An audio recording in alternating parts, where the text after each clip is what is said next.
I am Charles Parcells from Grosse Pointe, Michigan. Very glad to be here. I'm a recent stockholder of Berkshire. I'm sorry to say that,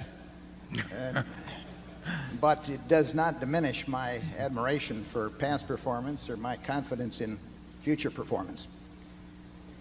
I heard recently a remark by, I think, a very successful investor whom I think worked with the Bass family in Texas for a while. And one of his comments, if I understand it correctly, said something like this. Hurricane Andrew destroyed the super cat industry. And that's about all he said, and I know we're into it. I'm interested in its importance to Berkshire and your comments on it, Mr. Buffett and Mr. Munger. Yeah, I guess I would say I don't fully understand why he would, or even partially understand why he would say that. I mean, we are in business, in the super cat business, and I should explain, super cat business is very much like it sounds. I mean, we write insurance for other insurance companies, other reinsurance companies, to protect them, to pay them at a time when something really big comes along, a super catastrophe. And Hurricane Andrew was certainly a super catastrophe. But that's the reason people do business with us. So we pay off infrequently, but we pay off big. And we paid off about $120 million at Hurricane Andrew. But if Hurricane Andrew happened today, well, at least one of the policies in SEPs we have, we would certainly be paying off at least, $600-700 million, something like that. And if it happens 5 years from now, we'll pay off a lot more than that because we will undoubtedly be writing more business at that time. So it's just part of the game. And there will be super cats of various kinds. There will be, huge quakes. There will be more hurricanes than huge quakes. And when that time comes, we will write a big check. But that doesn't, prices may be firmer after such an event. They may not be. They didn't firm as much as you might expect after Andrew happened. Andrew was a huge surprise to people. As a digression, people in the insurance business thought that they all had these models, and some of them were prepared by reinsurance brokers and some of them by various research institutes, as how much they would lose under certain kinds of circumstances. And they couldn't have been further off with an Andrew or with the Northridge earthquake. Fortunately, we don't rely on those. I don't know what exactly we do rely on, but we don't rely on those. And the Hurricane Andrew was, that's part of business with Berkshire, and we will have another one, and we'll have another one after that. So every 3 or 5 or 7 years, or who knows what, we will lose significant money in the super cat business, and we expect that over 20 or 25 years we will make more money than we lose.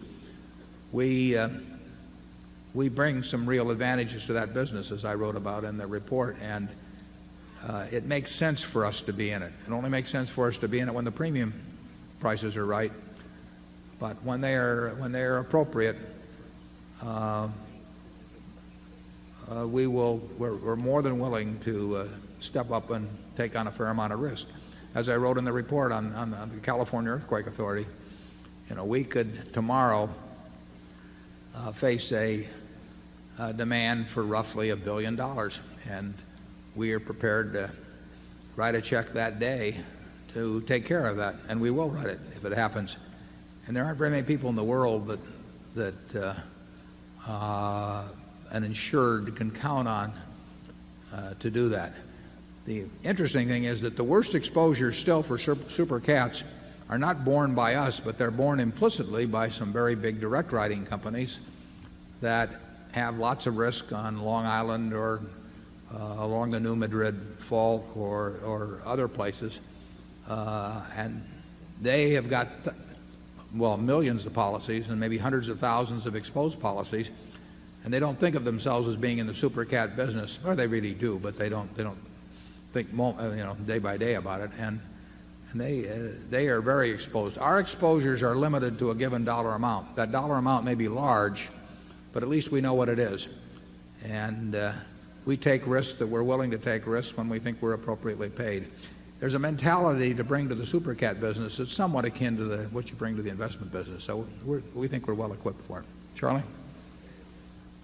Yeah, the $1 billion would be what, 2.5% or less of the liquid assets and securities around Berkshire, and so that's irritating, but it's not going to destroy the enterprise. Whereas if you have an unwitting super cat exposure that you don't even recognize you have, it could destroy your company. 20th Century, a very well-run direct writer of insurance, they all but went broke with the Northridge earthquake. And they didn't think it was possible either. And they had no idea they had a super cat exposure in what they thought was a simple little direct writing insurance operation. No, I don't think we've got the main super cat risks at all at Berkshire. GEICO lost something like $150 million in Andrew, and their initial estimate of the loss was like $35 million, and that's after they thought they'd heard about most of it.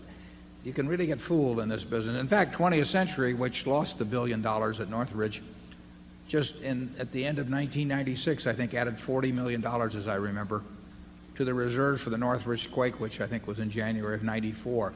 Now, you'd think on an earthquake you'd kind of know when it was over, but you can get fooled. And down at Andrew, I mean, the costs of construction go up dramatically in an area that's been wiped out, and then there were all kinds of things in the codes. I mean, I think they started requiring architect's drawings on everything, over $5,000 in the way of repair, or some number like that. Don't hold me to the number.